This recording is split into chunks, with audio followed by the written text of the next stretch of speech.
1, 2, 3 post pagkaanindot sila mga post na kanima ang asure. Na napunta sa tong for today's video guys, na napud ato ang tingog ng wala dito. So antusa na lang pud niyo din og kumana nga dito kung asa jud ni padulong.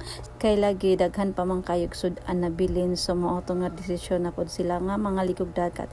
Para mahurot pud ang maong nga mga foods. So mao ni ang dalan padulong sa dagat.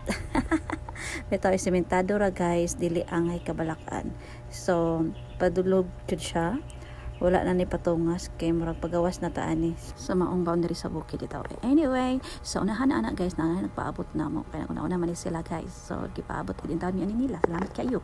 Unya, so wala pagdugay-dugay ang matik lang na po dayon kay lagi ang among kauban kaliguon na gid sa dagat guys dugay na naghandle unya karon na koloran ha. Og salamat kay sa nag-sponsor ani among pangalikong. Salamat pud kaayo no kay naka-discount jud mi diri ang appeal sharing kay daghan daw mi so mo to wala paglangan abot ng bitini kay lagi na nga may na ang dagat ang nurod na milargo ay bitaw anyway na mayat pud mi entrance no. So mo to guys as you can see daghan kay tao kay uno go daw ni New Year so daghan jud kay nangaligo guys so mo to ang resulta na kuan na lang ni guys nag-table and share kay nahutan mi sa mga cottages so di ba na nagpapagod sila ano di nga nagpalahi na sila kaon kay para kanay kinikilan pa sa mga alta nagpalihig-ligog dagat so sibok anong tuig mga ligid anong dagat na kukaon so mo na guys mo na sila mapupunta sa mga pagkaon sa draw. Thank you for watching. See you next video.